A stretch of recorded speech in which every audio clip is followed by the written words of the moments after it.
नए टेक्नोलॉजी के जो ड्रोन आते हैं उससे स्लो मूवमेंट्स वाले जो ऑब्जेक्ट्स होते हैं जिसमें आर्टिलरी गन्स और ये टैंक्स होते हैं। आर्टिलरी गन्स तो बेसिकली एक जगह स्टेबलाइज एक ही जगह रख दी जाती हैं, तो उसमें जो है ये बहुत जरूरी था कि जो भी हमारे पास में हथियार हैं उनको इस तरह से डेवलप किया जाए कि उनकी मोबिलिटी बढ़े, उनकी स्पीड बढ़े, एफिशिएंसी बढ़े, वजन कम हो, और साथ ही जो है वो ये ड्रोन और दूसरे जो चपल छोटे आर्म्स होते हैं उनके खतरों से इनको बचाव किया जा सके। तो जो नए दोनों, चाहे वो हॉविट्जर्स का हो चाहे T-90 टैंक से, दोनों में ही इन सब चीज़ों पे बहुत ध्यान दिया गया है। और ये हमारे जिस तरह से खतरे बढ़ रहे हैं, अब बांग्लादेश की वार जो बॉर्डर हमारी बिल्कुल कोल्ड रहा करती थी वो भी एक्टिव हो रही है। यहाँ पे डिप्लॉयमेंट्स में हो सकता है वहाँ भी जरूरत हो, LOC LAC पे है ही सही। तो एक सशक्त आर्मी का जो तीनों आर्मी नेवी एयरफोर्स का कॉम्बिनेशन, हमारा जो नया सिस्टम इंटीग्रेटेड आ रहा है, थिएटर कमांड आ रहे हैं,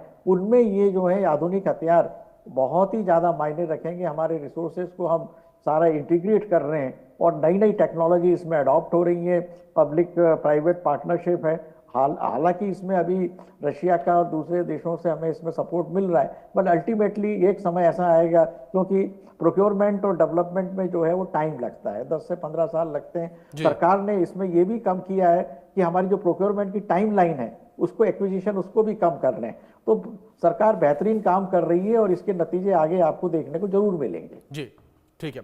अनुज माथुर जी, अगर बात चीन पाकिस्तान को लेकर जिस तरीके से हमने की है, तो भारत के जो पड़ोसी देश है चीन पाकिस्तान, उनकी तुलना में ये तोपें कितनी मजबूत करेंगी भारतीय तोपखाने को? किस तरीके से भारतीय सेना को मजबूत करती नजर आएंगी? हाँ अभिषेक, देखिए हमारी जो आर्टिलरी है निश्चित रूप से पाकिस्तान की आर्टिलरी से कहीं ज्यादा बेहतर और कहीं ज्यादा स्ट्रांग है। अब इस प्रकार के, देखिए मैं आपको एक बात बताता हूं, आर्टिलरी का काम क्या होता है, दर्शकों को यह समझने की आवश्यकता है। आर्टिलरी जो है वो फायर सपोर्ट देती है। फायर सपोर्ट किसको देती है? जो कॉम्बैट कर रहे हैं लोग, या तो टैंक में या मैकेनाइज्ड इन्फेंट्री में या इन्फेंट्री को, और वो फायर सपोर्ट 30, 35, 40 किलोमीटर दूर से दिया जाता है। और वो उनका काम होता है बैटलफील्ड को सॉफ्टन अप करना, दुश्मन के जो डिफेंसेस हैं उनको ढीला करना, और उसके अलावा दुश्मन अपनी आर्टिलरी का फायर ना कर सके उसको anti motor, anti gun support, fire support देना, और बैटलफील्ड को शेप करना। देखिए अभिषेक, शेपिंग अ बैटलफील्ड बहुत बड़ा इंपॉर्टेंट आइडिया होता है, क्योंकि जब आप बैटलफील्ड को आर्टिलरी फायर से सॉफ्टन करके, और भी कई किस्म की चीजें हैं, एयर फायर करती है और भी होते हैं, फिर जाकर के कहीं आप जाकर के अपना हमला कर सकते हैं ऑन ग्राउंड। तो ये एक बहुत बड़ा इसमें एक कंपोनेंट होता है, वो होता है कि तेजी से आप फायर करिए, बर्स्ट फायर करिए, फिर जगह बदली करिए। फिर जब आप आर्मर्ड कोर या डेजर्ट में या प्लेन्स में एक्शन कर रहे हैं, तो आपके पास टैंकों के साथ मैचिंग मोबिलिटी होनी चाहिए, क्योंकि जब टैंक आगे जा रहा है तो आप आपने यहां से फायर सपोर्ट दिया, थोड़ी देर बाद आपको आगे जाकर फायर सपोर्ट देना पड़ेगा, तो आप क्विकली वहां जाकर के और रीडिप्लॉय करके वहां से फायर सपोर्ट दे सकते हैं। और ये तमाम खूबियां, ये मैंने इसलिए बताया कि लोगों को मालूम पड़ना चाहिए कि इस गन्स के 307 गन्स से क्या बड़ा मेजर एडवांटेज होने वाला है। वो यही है कि आप अपने मैचिंग मोबिलिटी के साथ, लिथैलिटी के साथ, एक्यूरेसी के साथ, बहुत एक्यूरेट वेपन सिस्टम। बिल्कुल माथुर जी, मतलब कि इजीली मूवेबल, ये लॉन्ग रेंज है, कह सकते हैं कि आर्टिलरी गन होगी है, और मोबिलिटी इसके पास है, बर्स्ट फायर कर सकता है। तो ये तमाम जो टेक्निकल पैरामीटर्स हैं उसकी वजह से ये पाकिस्तान के खिलाफ। बिल्कुल माथुर साहब, जिस तरीके से आपने जिक्र किया कि इजीली मूवेबल ये आर्टिलरी गन होगी। जी बिल्कुल माथुर साहब, ठीक है माथुर साहब, मैं दोबारा आऊंगा, अभी आपके पास दोबारा आऊंगा मैं आपके पास। आपकी आवाज सही तरीके से हम तक नहीं पहुंच पा रही, एक बार फिर से मैं आपका रुख करूंगा। लेकिन इस बीच परिहार जी, मैं आपका रुख करूंगा। जिस तरीके से 54,000 करोड़ की पूरी ये रक्षा डील है, अगर इस रक्षा डील को लेकर बात की जाए, थल सेना के पास T-90 टैंक जो है वो भी आने वाले हैं। 1350 हॉर्स पावर के टैंक जो है परिहार साहब होंगे। अगर T-90 टैंक को लेकर बात की जाए, किस तरीके से T-90 टैंक की भूमिका रहने वाली है, कितनी महत्वता इसकी रहने वाली है जब इसकी तैनाती होगी भारतीय सेना के पास? T-90 टैंक जो हैं वो अपग्रेडेड हो रहे हैं, क्योंकि उसमें जो इंजन अभी जो लगा हुआ है वो 1000 सीसी के इंजन है। अब उसमें 1350 सीसी के इंजन से वो जाएंगे, दूसरे भी इसके मॉडर्नाइजेशन होंगे। तो ऑब्वियसली ये T-90 टैंक जो हैं ये वैसे तो टैंक कहा जाता था कि ये जो है मैदानी इलाकों में बहुत सक्षम होते हैं, पर भारतीय सेना ने ये करिश्मा कई बार दिखाया है। और खास करके अभी लद्दाख में जो रिसेंटली कुछ वर्ष पहले जो चाइना की तरफ से कार्रवाई करने की कोशिश हुई थी, उसमें हमारे टैंक्स जो हैं वो वहाँ हाई एल्टीट्यूड में भी जाके इफेक्टिव रहे हैं। तो ये T-90 टैंक्स का अपग्रेडेशन जो इंजन का हो रहा है, इसका वजन कम होगा, इसकी स्पीड बढ़ेगी, मोबिलिटी बढ़ेगी। दूसरा इसका एडवांटेज ये है कि ये जो हाइट पे हैं, इनको करीब 16,000 फीट तक की हाइट पे इनको टेस्ट किया जा चुका है, ताकि जो पिछले वाले जो T-90 टैंक्स थे, अगर वो हाई एल्टीट्यूड में लंबे समय तक इफेक्टिवली काम पूरे जो उनकी क्षमता से नहीं कर पाते थे, वो इसमें होगा।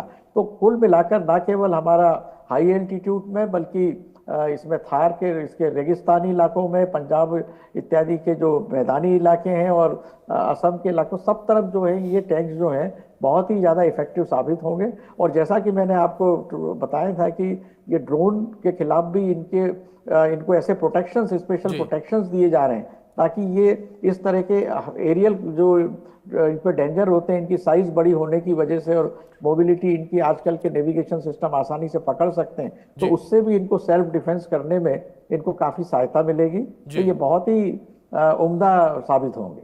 जी बिल्कुल। माथुर साहब, दूसरी ओर अगर इस पूरे रक्षा सौदे को लेकर बात की जाए, जिस तरीके से पूरी डील की जा रही है, तो यहाँ पर थल सेना, नौसेना, वायुसेना सबको कुछ न कुछ मिलता नजर आ रहा है। अगर वायुसेना को लेकर बात की जाए तो airborne early warning and control system जो कि भारतीय वायुसेना को मिलेगा, जो कि दुश्मनों का हमलों का पहले से पता लगाने में मदद करेगा। किस तरीके से ये पूरा सिस्टम काम करता है माथुर साहब? किस तरीके से दुश्मनों के जो हमले हैं वो पहले ही सेना को पता चल जाते हैं? हाँ बिल्कुल बिल्कुल। देखिए, जो एवैक्स होता है ये एक बहुत इंपॉर्टेंट कंपोनेंट होता है। जब भी आप एरियल स्ट्राइक्स करते हैं तो आपको एग्जैक्टली मालूम होना चाहिए कि एनिमी का जो एयरक्राफ्ट है वो कहां से ऑपरेट कर रहा है, कैसे ऑपरेट कर रहा है और किस प्रकार से उसको हम लोग, तो ये जो एवैक्स होता है ये आपको एनिमी एयरफोर्स की एक्टिविटीज की अर्ली वार्निंग, बिल्कुल साधारण भाषा में बताने का प्रयास कर रहा हूं कि उसकी अर्ली वार्निंग आपको देता है, ताकि आप उससे सामना करने के लिए तैयार रहें। और इसका एक बहुत आवश्यक कंपोनेंट है, और ये इसका हमारी एयरफोर्स में है, हमारे पास ऑलरेडी है, और बेहतर वर्जन इसका आने का ये बहुत बड़ा इसका एडवांटेज इंडियन एयरफोर्स को होने वाला है। और हम देखिए, ओवरऑल मैं आपको यही बता रहा था अभिषेक थोड़ी देर पहले भी, कि तमाम कंपोनेंट्स मिलकर के उद्देश्य आपका एक है कि किस प्रकार से आप जमीन पर जाकर के दुश्मन को हमला करके मात दे सकते हैं। और ये तमाम कंपोनेंट्स एक साथ कंबाइन होकर के और फिर कहीं दुश्मन के ऊपर जाकर के हमला करते हैं। तो एयरफोर्स का जो तरीका है, उनको भी एक अर्ली वार्निंग की, को भी एक सिस्टम की, उनको की डैमेज असेसमेंट की, इन तमाम चीजों की आवश्यकता है। और ये जो एवैक्स है वो मैचिंग मोबिलिटी, बिकॉज आपके पास और सिस्टम्स हैं लेकिन वो उनके साथ नहीं चल पाते हैं। ये जो मैचिंग मोबिलिटी है कंपोनेंट, इसलिए बहुत ज्यादा जरूरी हो जाता है कि आप जहां उसकी आवश्यकता है वहां पर वो आपको मिले। बिल्कुल साधारण भाषा में ये बता रहा हूं कि आपको एवैक्स की एक किसी भी कंबाइंड जॉइंट वॉरफेयर के सिनेरियो में बहुत इंपॉर्टेंटली आवश्यकता है। और मुझे लगता है कि ये बहुत बड़ा इससे काम होने वाला है। अभी मैं एक चीज और आपको बताता हूं कि एयरफोर्स का मॉडर्नाइजेशन जो है वो बहुत ज्यादा आवश्यक होता है। उसकी वजह यह है कि जो एनिमी एयर फोर्सेस हैं वो लगातार डेवलपमेंट करती चली जा रही हैं, चाहे कैसे भी हो रहा है। तो इसलिए कंटिन्यूअसली एयर फोर्सेस का मॉडर्नाइजेशन मैंडेटरीली होते रहना चाहिए, ताकि आप सदैव दुश्मन की इसकी वजह बताता हूं कि हमारी पाकिस्तान के ऊपर और चीन के ऊपर भी कुछ एक्सटेंट तक सबसे बड़ी जो कटिंग एज है इंडियन आर्म फोर्सेस जी बिल्कुल बिल्कुल साहब, जाहिर तौर पर जिस तरीके से जिक्र किया कि मॉडर्नाइजेशन है वो समय समय के साथ जरूरी है, बदलाव जरूरी है। इस बीच परिहार साहब, मैं आपका रुख करूंगा, बात नौसेना को लेकर करूंगा। जिस तरीके से स्वदेशी वरुणास्त्र जो है टॉर्पीडो वो खरीदे जाएंगे, अगर इन टॉर्पीडो को लेकर बात की जाए परिहार साहब, तो किस तरीके से जो दुश्मन के पनडुब्बियां हैं उन दुश्मन के पनडुब्बियों का खात्मा करता ये टॉर्पीडो नजर आएंगे? जी हाँ बिल्कुल, क्योंकि जैसे कि अब ये जितने भी युद्ध आजकल का जो युद्ध हाइब्रिड हो गए हैं, ना केवल आर्मी, नेवी, एयरफोर्स तीनों को एक साथ मिलके उसमें एक्शन में जाना पड़ता है। बैटल ऑफ क्वीन इन्फेंट्री रहती है, पर उसको रानी के देखभाल के लिए जो है अच्छा नेवल सिस्टम भी बहुत जरूरी होता है।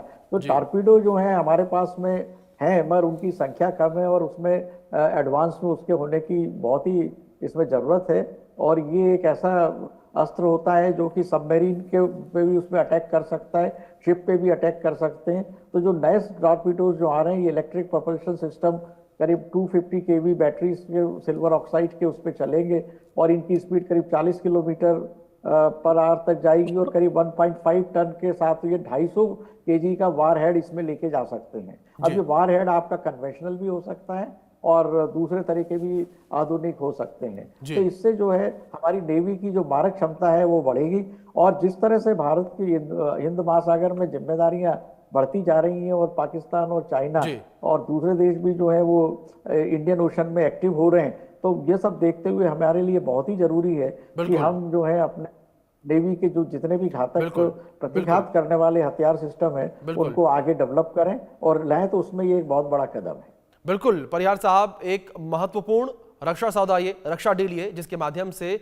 जल थल वायु तीनों सेना ही और भी ज्यादा मजबूत होते नजर आएंगे। फिलहाल JKS परिहार साहब और अनुज माथुर साहब, आप दोनों का बहुत शुक्रिया अपना कीमती वक्त इंडिया न्यूज को देने के लिए। तो वहीं दूसरी ओर जिस तरीके से 54,000 करोड़ रुपए की ये डील जो है वो होगी और केंद्र सरकार के द्वारा इसको मंजूरी दे दी गई है, खरीद को मंजूरी दे दी गई है। अब भारत की जल थल वायु सेना और भी आधुनिक हथियारों का इस्तेमाल करेगी और जो हमारे पड़ोसियों के नापाक मंसूबे हैं वो मंसूबे फेल होते नजर आएंगे। फिलहाल के लिए इस बुलेटिन में इतना ही। आप बने रहें इंडिया न्यूज के साथ।